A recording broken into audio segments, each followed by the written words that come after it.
Computer চ্যানেলে তোমাদের সবাইকে স্বাগত। আজকে আমরা শিখব সূরা আল-ফাতিহা। আউযু বিল্লাহি মিনাশ শাইতানির রাজীম। বিসমিল্লাহির রাহমানির রহিম। আলহামদুলিল্লাহি রাব্বিল আলামিন। আর-রাহমানির রহিম। মালিকি ইয়াউমিদ্দিন। ইয়্যাকা না'বুদু ওয়া ইয়্যাকা নাস্তাঈন। ইহদিনাস সিরাতাল মুস্তাকিম। সিরাতাল লাযীনা আন'আমতা আলাইহিম গায়রিল মাগদুবি আলাইহিম ওয়ালাদ-দাল্লিন। আমিন। আউযু বিল্লাহি মিনাশ শাইতানির রাজীম। বিসমিল্লাহির রাহমানির রহিম। আলহামদুলিল্লাহি রাব্বিল আলামিন। আর-রাহমানির রহিম। মালিকি ইয়াউমিদ্দিন। ইয়্যাকা না'বুদু ওয়া ইয়্যাকা নাস্তাঈন। ইহদিনাস সিরাতাল মুস্তাকিম। সিরাতাল লাযীনা আন'আমতা আলাইহিম গায়রিল মাগদুবি আলাইহিম ওয়ালাদ-দাল্লিন। আমিন। আউযু বিল্লাহি মিনাশ শাইতানির রাজীম। বিসমিল্লাহির রাহমানির রহিম। আলহামদুলিল্লাহি রাব্বিল আলামিন। আর-রাহমানির রহিম। মালিকি ইয়াউমিদ্দিন। ইয়্যাকা না'বুদু ওয়া ইয়্যাকা নাস্তাঈন। ইহদিনাস সিরাতাল মুস্তাকিম। সিরাতাল লাযীনা আন'আমতা আলাইহিম গায়রিল মাগদুবি আলাইহিম ওয়ালাদ-দাল্লিন। আমিন। বিসমিল্লাহির রাহমানির রহিম। পরম করুণাময় অসীম দয়ালু আল্লাহর নামে শুরু করছি। আলহামদুলিল্লাহি রাব্বিল আলামিন।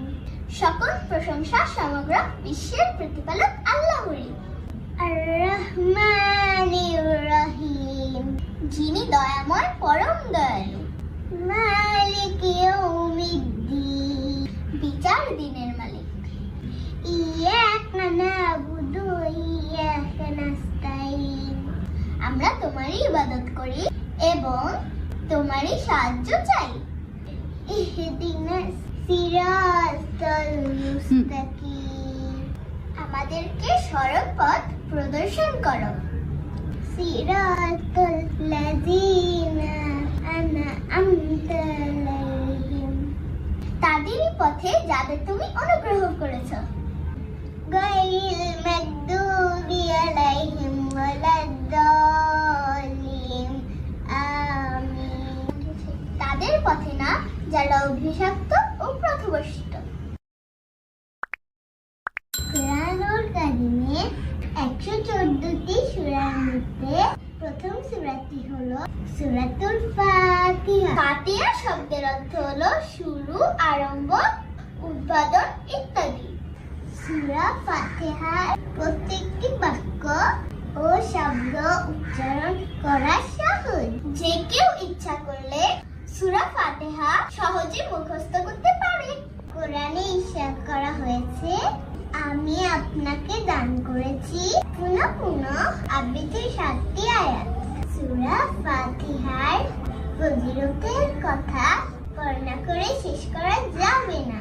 হযরত ইবনে আব্বাস রাদিয়াল্লাহু থেকে হাদিস রাসূল সাল্লাল্লাহু আলাইহি ওয়াসাল্লাম ইরশাদ করেছে, যে ব্যক্তি 3 বার সূরা ফাতিহা পাঠ করবে সে 2 বার কোরআন খতমের সওয়াব পাবে।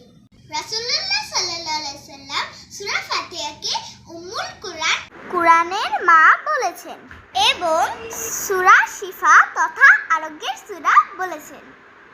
আবু সাঈদ খুদরি রাদিয়াল্লাহু তাআলা বলেন, একবার এক সফরে আমাদের এক সাথী জৈনব শুধুমাত্র সূরা ফাতিহা পড়ে ফু দিয়ে সাপের বিষ ঝাড়েন এবং তিনি সুস্থ হন। বুখারী শরীফ 5305। তাইবি হযরত আব্দুল মালিক রাদিয়াল্লাহু ইবনে উমারের মুরসাল উপরে বর্ণনা করেন যে রাসূল সাল্লাল্লাহু আলাইহি ওয়াসাল্লাম বলেছেন, সূরা ফাতিহা শারীরিক ও মানসিক সব রোগের আরোগ্য রয়েছে। আদ-দাইমি ও সুনানে আল-হাকি। পুরো কোরআন শরীফে গুরুত্বপূর্ণ সূরা ফাতিহা। এই সূরা কোরআনের সর্বাধিক মর্যাদাপূর্ণ সূরা। তাওরাত, জাবুর, ইনজিল, কুরআন কোন কিতাবে এই সূরার তুলনীয় কোন সূরা নেই। বুখারী মিশকাত 2142। এই সূরা এবং সূরা বাকারার শেষ 3টি আয়াত হলো আল্লাহর পক্ষ থেকে প্রেরিত বিশেষ নূর, যা ইতিপূর্বে কোন নবীকে দেওয়া হয়নি। মুসলিম শরীফ 806। যে ব্যক্তি নামাজে সূরা ফাতিহা পাঠ করলো না, তার সালাত অপূর্ণাঙ্গ। রাসূলুল্লাহ সাল্লাল্লাহু আলাইহি ওয়াসাল্লাম এই কথাটি তিনবার বলেন। মিশকাত 823। তাই সূরা ফাতিহা পাঠ ও এটি শিখার গুরুত্ব অপরিসীম। আউযু বিল্লাহি মিনাশ শাইতানির রাজীম। বিসমিল্লাহির রাহমানির রাহিম। আলহামদুলিল্লাহি রাব্বিল আলামিন। আর-রাহমানির রাহিম। মালিকি ইয়াউমিদ্দিন। ইয়্যাকা না'বুদু ওয়া ইয়্যাকা নাস্তাঈন। ইহদিনাস সিরাতাল মুস্তাকিম। সিরাতাল